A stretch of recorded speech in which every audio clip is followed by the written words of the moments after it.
Good morning, good evening, good afternoon. Julie from StoryADay here. I am coming to you live on the first day of StoryADay May 2025. I've done these updates for the past couple of years and they're kind of fun, so I'm going to keep doing them as infrequently or frequently as I can this month. So here we are, StoryADay May. First did this back in 2010. Now we're still doing it 15 years later. And every year I think, maybe I won't participate this year because I organize it.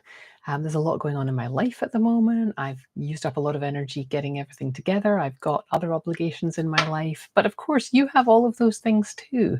So how do we find time to write every day? We don't. We make time. We make the decision. We create some energy. We carve out a space in our day to write. And I will tell you, I never regret it.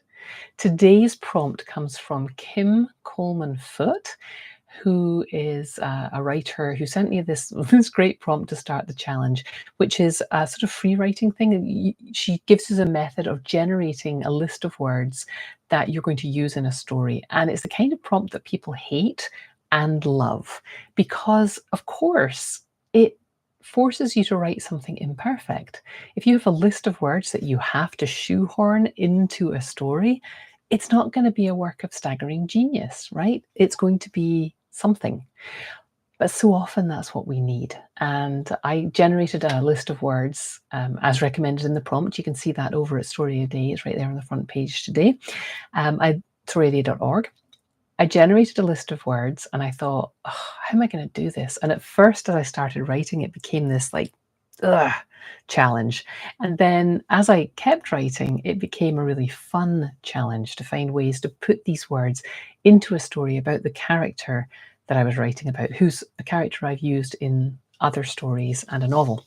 So I recommend you go over and have a look at that today, because what happened while I was writing that, I had all of the doubts and fears that we always have while we're writing. Very occasionally your writing will go well and you won't have any of those doubts, but an awful lot of the time you're just like, this is rubbish, this is terrible, who's ever going to want to read this? And the only way you get anything done is by learning how to keep going through those moments. And this challenge is all about that. So I kept going today. And then when I finished, I got this big smile on my face, and you will too. What I did to tweak my story from something that was really not making me happy into something that was making me happy was I just allowed myself to write and get all the words into the story. And then I looked at what I had written about the character. Now, a lot of it was internal stuff. And if I was revising it, I would go back in and put more action in, more description, stuff like that. But I'm not, because this is me and I'm just writing. What I did was, at the end of getting all of the words into the story, I allowed myself to put an ending on it where my character took some action that was driven by all the things they had been thinking while I was jamming all these words into the story. And at the end of the story, they took an action, they moved outside, they interacted with somebody, and I was like, good enough. That's good enough for today. Writing is a weird thing. You have to have the confidence that you're able to put words together in a pleasing way. You have to have confidence that you've got something to say, which, if you're even watching this, you're probably an overthinker. You're probably someone who loves stories. You're probably someone who thinks about the state of the human being and the human society and existence more than you probably should. You're a writer. You have to have that confidence that you've got something to say that will make you feel better. You have to maybe scrounge up some confidence that you're saying something that someone else might want to read someday. Not today. You don't have to write anything today that's worth showing to anyone, but you have to have a certain amount of confidence that you've got something to say that other people might want to read, maybe. But you've also got to have enough humility to let yourself write the first version of whatever it is that you're saying. There's a boatload of humility in that. Allowing yourself to have high standards for your writing, but also to write the first version. It's hard, and it is humbling, and it's really, really useful to have that kind of practice in your life where you have to manage humility and confidence. And it comes with practice. There is an ad on television here in the States at the moment about featuring a baseball player called Paul Skeens, I think, one of the best baseball players around of his generation. And the ad focuses on the fact that he gets up and does the same thing every day. He goes into the batting cage, he goes to the gym, he does these same things the same way every day, has that ritual, that routine. And the tagline for the ad is something like, brilliance is boring, or boring is brilliant.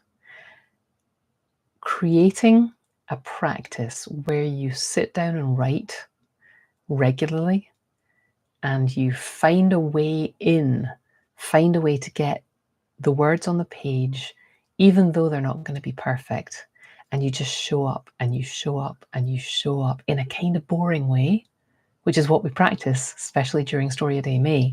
You show up in a kind of boring way for your writing. You start writing something that you're not inspired to write. All of these writing prompts, which are optional, are a great way to help you practice writing something that doesn't inspire you and then finding your inspiration while you're there. That's what the ad about the baseball player is all about. It's about creating that routine, so that creating that muscle memory, creating the strength, so that when the moment arises that you need to be brilliant, you've got everything in place.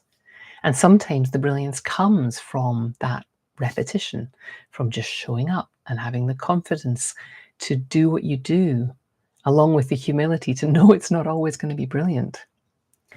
So that's what I have for you today on the first day of StoryADay May. I hope that you will come over to the site at storyaday.org and take a look at what we are doing over there.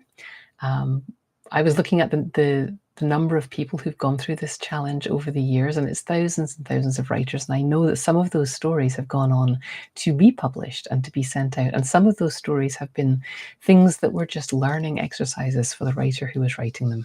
So come on over to storyaday.org, join us in the challenge, and get started on creating a practice for yourself that helps you build confidence that you can be a writer, the writer that you know you are inside, along with the humility to know that sometimes you have to sit down and write even when you're not inspired. And that's where the inspiration comes from. All right, I'm going to do these updates after I write every day. So they're going to be at weird, unpredictable times. I'm not always going to have makeup on, but they're not always going to be this long. But if you'd like to subscribe, you can do that. You know how to do that on the thing. Press the buttons. And you'll get notifications when I go live and also when I've uploaded something, I think. You know how YouTube works, right? Anyway, that's what I have for you today. Happy 1st of May. I hope you washed your face in the dew. I hope you celebrated workers' rights. And I hope you wrote a story today. Keep writing.